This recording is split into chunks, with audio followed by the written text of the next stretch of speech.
Hey y'all, welcome back to the channel. Yep, we're here on RevStories, and the reason today that we're on this channel instead of on RevStoration is I just want to kind of tell you a story about what happened, why we have not been making content over the last couple of weeks. It has been difficult on us not to make content on that channel because we enjoy it. Me and the old man, me and Dickie T, me and JC, we all enjoy making content on that channel so very much. But something happened and it has caused us not to be able to make content over the last couple of weeks. Hope to have an update to share with you really what we're going to be doing here in the future. And so hey, I want to share with you a little bit of intro, maybe sort of sharing what we do on this channel, and we'll be back in just a second.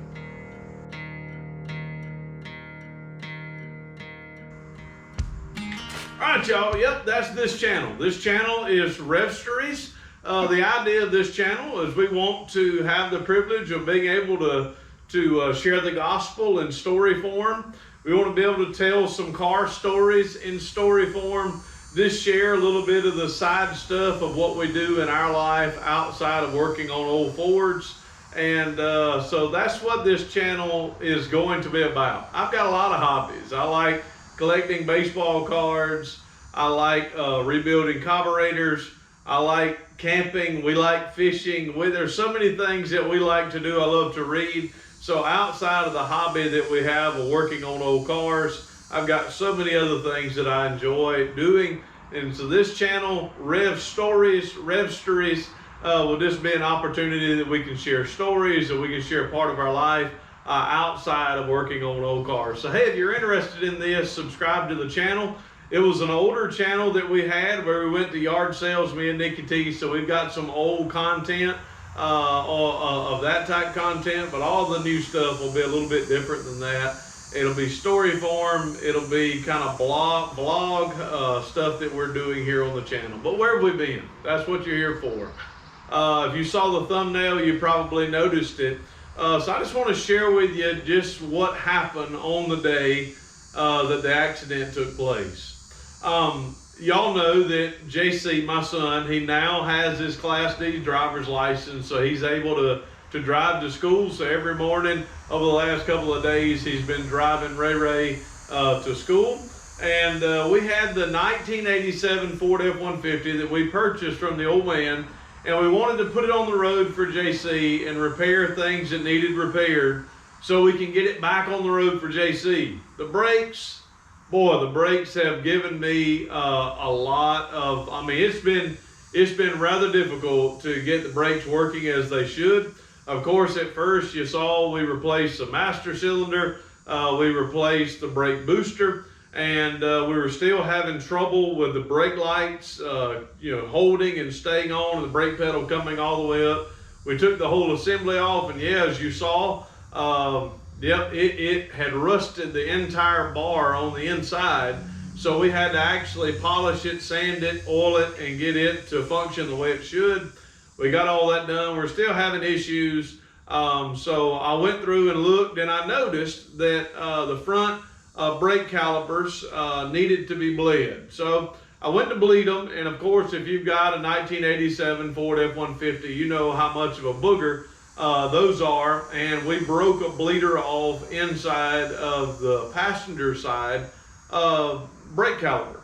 So I said, I'm done with it. I'm not going to wrestle with it anymore. I'm going to go buy some front brake calipers. So I went and did that, brought pads, went to O'Reilly's, brought the pads, bought the front brake calipers, and came back and put them on. Dickie T helped me bleed it. We got them all bled. Everything was going good. Still having the issue that we were having of it being the top part of the pedal being a little floppy, a little loose. So we were trying to get that out, work that out, went through the whole deal with it. Got it to where it was working fairly decent. Me and Dickie T test drove the truck around here. Everything was fine, came back. I told her, I said, baby, you want to ride with me? I'm going to take them back to O'Reilly's. So I jumped in. Dickie T said no, she was going to cook. She had trying to remember what meal it was just a good meal. Nikki T, if you're watching, whatever you were making, I know it was going to be really, really good. So I was excited about the meal. She was going in to cook. I was going to head back to O'Reilly's and return the core of the brake calipers.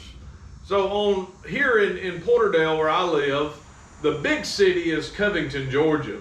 So there's a bypass that goes, there's an exit off the interstate that comes through Porterdale. It's called Crowell Road. And on that road, it turns into the bypass that goes all the way around Covington and makes it all the way back to Interstate 20 that bypasses a couple of exits in Covington. So I was on that bypass road. There's another road that the old man lives off of, is 36 Highway. And I had crossed over 36 Highway, just booking it along, not going fast, going the speed of traffic. And there's a McDonald's and a CVS there in that area. And there was an older lady that had just got her grandkids, I guess a little snack, maybe supper right after school. And she was in the lane to turn out to come back towards 36 the way that I was going. And I was booking it along, and I saw her pull up, but she never looked. She just kept coming. So I kind of got over as much as I could to the left, but she kept coming, and I locked my brakes down as hard as I could, and I would have run it into a tree.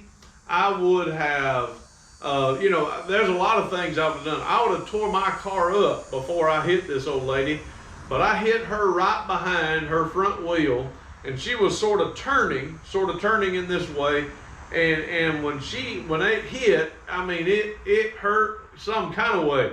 I'm having trouble telling the story because my mind is remembering her facial expression when she finally noticed that I was just about to hit her. That is a sad look, and the sad part is there was nothing I could have done about it. I was going maybe 30, 35 miles an hour, and she directly pulled out right in front of me. And in that split second of time, all I could do was tense up, hold the steering wheel, and lock the brake pedal down. And when I did that, it hit her car. She was in a Chevrolet Impala, about a 96, 97 Impala. And it hit, and she sort of turned and got over into the turning lane after I hit her. Y'all, a Ford Fiesta has an airbag that comes out below the steering wheel. Now y'all see, I'm about 6'2", and my knees in a Ford Fiesta sits up above the dash. I mean, it's not too much like a go-kart, but like a go-kart. Y'all know what I mean? So my feet were up, my knees were up always, just the way I drove the car. I had the seat back as far as it would go. And of course, the impact was to my front driver's side. And when it hit, it slung this knee towards the dash, and I was sort of turning like this. And the airbag came out. Both insides of my knees on both sides of my leg are burnt from where the airbag, I don't know if it's the explosion or gas or what causes the airbag to come out, but I've got scars on both of the inside of my legs. I have blue jeans on, but it hit so hard and so fast, it has actually scarred up the inside of my legs. I'm grateful for it. I don't know how bad it would have been if that airbag would not have been there. If my legs would have hit the dash, I don't know. That was the first injury. The second injury was I noticed that where I had my seatbelt on, y'all listen to me, I had my seatbelt on.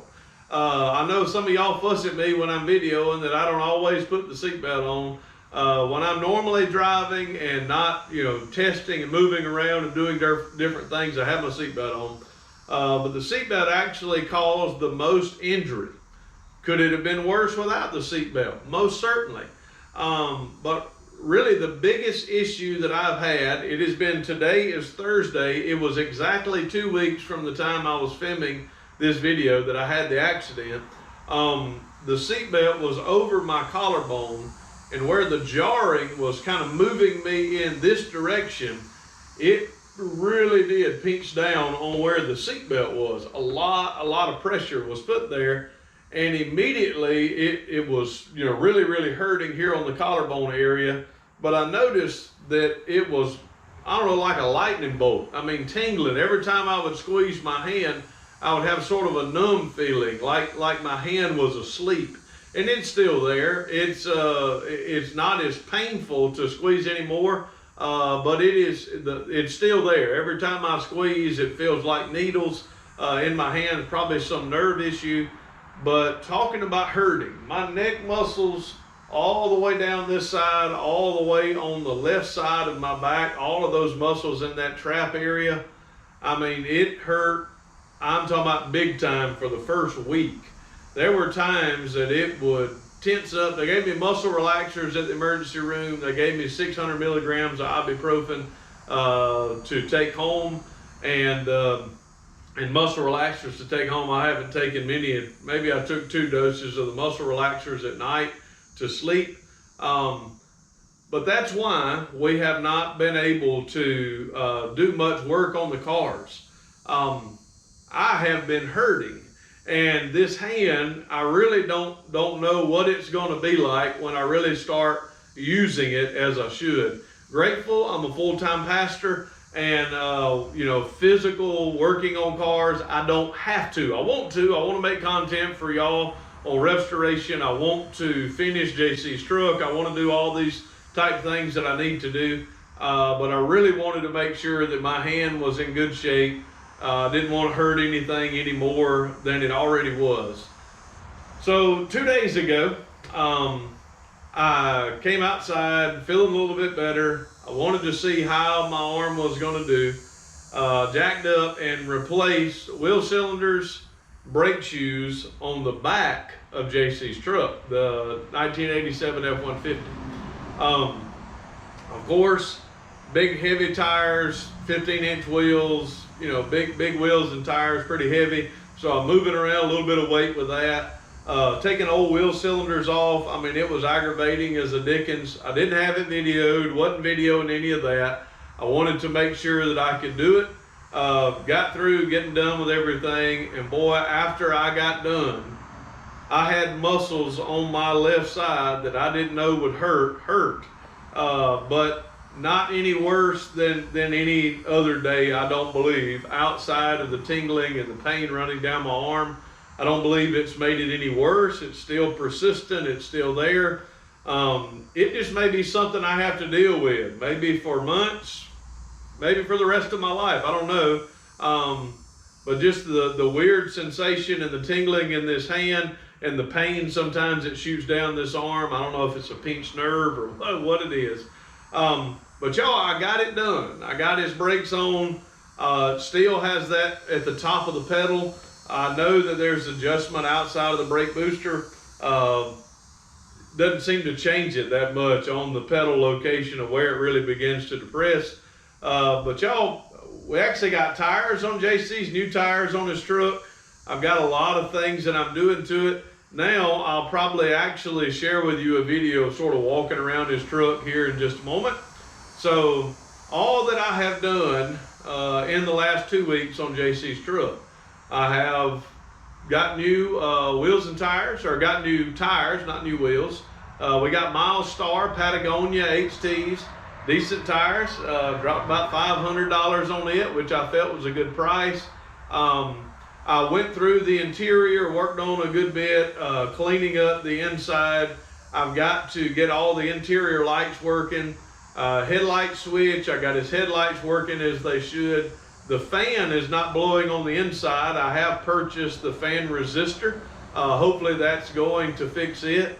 But hopefully next week JC will be able to drive. I want him to put, I don't know, I want him to put a couple thousand miles on the truck before I paint it and start putting a lot of money on the interior and exterior of the truck to make sure everything is going to run and it's going to be worth dropping that money into.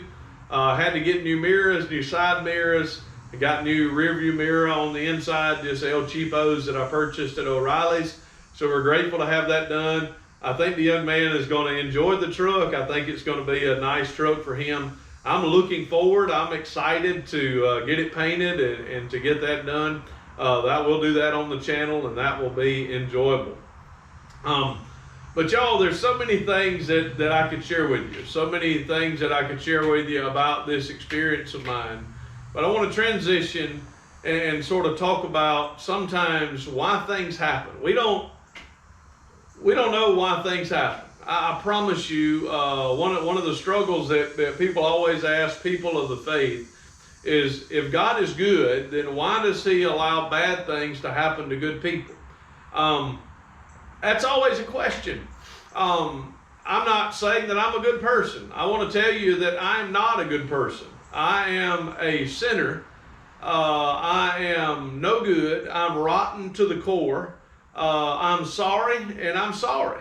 I mean, that's just who I am. In and of myself, I am not good at all. But friends, listen, I have been redeemed by the shed blood of Jesus Christ. So I'm not good. So I think that's really the answer to the question, why does God allow bad things to happen to good people? And the thing is, there are no good people. I love you. I want to say that to you. We are sinners. Our righteousness is nothing but filthy rags.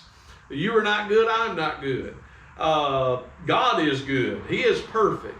But why does bad things happen? I guess maybe that is the question. Bad things happen ultimately because of sin. In the beginning, Genesis chapter 3, we see the fall of man. God set up this whole thing perfect, and Adam and Eve disobeyed God. They listened to Satan. They listened to the serpent. They disobeyed God's command, and from that point, bad things commenced to happen on this earth. Of course, God has remedied that for us by providing for us Jesus. If we place our faith and trust in him, we can be redeemed and saved, and that we will go to a place of perfection, but we're not in a place of perfection. This world is messed up. That's why it rains. That's why it storms. That's why we have hurricanes. That's why we have wrecks. Things are not perfect in this world. The older lady that I ran into the side of had recently had neck surgery, so I don't know if she was just not able to turn. It was an accident on her part. I hated that it happened. But why do people have cancer? Why do babies pass away? Why? I mean, there's so many questions that we can ask. But friends, I want to let you know the answer is we will not get an answer that will satisfy us on this side of eternity. God has a plan that we don't understand. He has ways that are above our ways, thoughts that are above our thoughts, and I don't get it. I promise you, I would have rather been working on old Fords or maybe an old Chevrolet. I would rather have been working on JC's truck constantly over the last couple of weeks in the time that I had. Other than being stoved up, being hurting and sore, I would rather have that, but I did not have that opportunity. So friends, I want to say this to you. What's coming up on this channel? Maybe we'll have more talks. Maybe we'll put one of these cameras inside of the car when I'm driving around, making visits or going. We'll just have some of these talks like this, some RevStories. Or maybe we will have different type content on this channel like we have done before. Hopefully we'll have more stuff coming out. But on the channel, I plan tomorrow. The old man's got some trips, some things he and my mama are wanting to do. I'm hoping tomorrow we're going to be able to do a revival.